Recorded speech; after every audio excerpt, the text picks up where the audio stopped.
Bonjour à tous et bienvenue dans ce quatrième complément de cours de sciences des matériaux du semestre 1 du département génie mécanique et productique de l'IUT d'Orléans.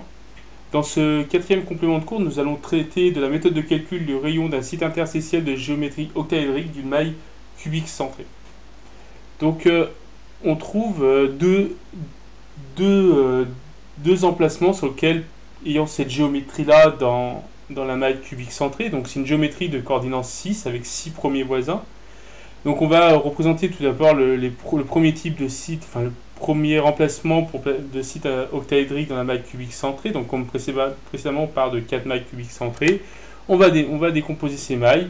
Et le premier emplacement, c'est celui-ci, c'est des atomes. On va venir placer les atomes verts, qui sont les atomes qu'on va placer sur les sites interstitiels dans cet exemple, situés au milieu de chaque arête du cube. Donc on voit clairement que chaque atome va appartenir à 4 mailles à la fois. Donc on va rajouter 2 autres mailles. On voit clairement que l'atome qui est situé sur l'arête reliant les 4 mailles contribue pour un quart. Et on retrouve bien la géométrie que l'on a vue en cours avec 4 atomes formant un carré et 2 atomes au-dessus et au-dessous. Donc ça va nous faire 3 sites pour cette configuration-là de site octaédrique. Et enfin, on a un deuxième type de site octaédrique, c'est celui que l'on a vu en cours. On vient placer les atomes au centre des faces du cube.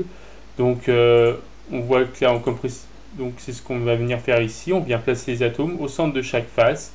On voit que chaque atome appartient à 2 faces à la fois. Donc finalement à 2 mailles à la fois. Donc finalement ils auront chacun une contribution de 1,5 à une seule maille. Donc on a 6 faces par cube, ça vous fait 6 fois 1,5, ça vous fait une contribution de 3. Donc ayant cette configuration-là. On va garder cette configuration pour faire le calcul et artificiellement on enlève un atome de manière à simplifier le schéma, mais dans la réalité il reste là, on ne va pas créer une lacune. Donc on va partir de cette configuration-là pour faire le calcul du rayon du site interstitiel.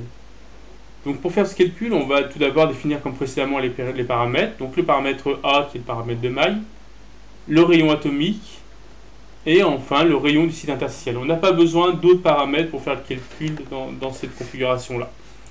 Donc on va exprimer comme précédemment le rayon du site interstitiel suivant le rayon atomique.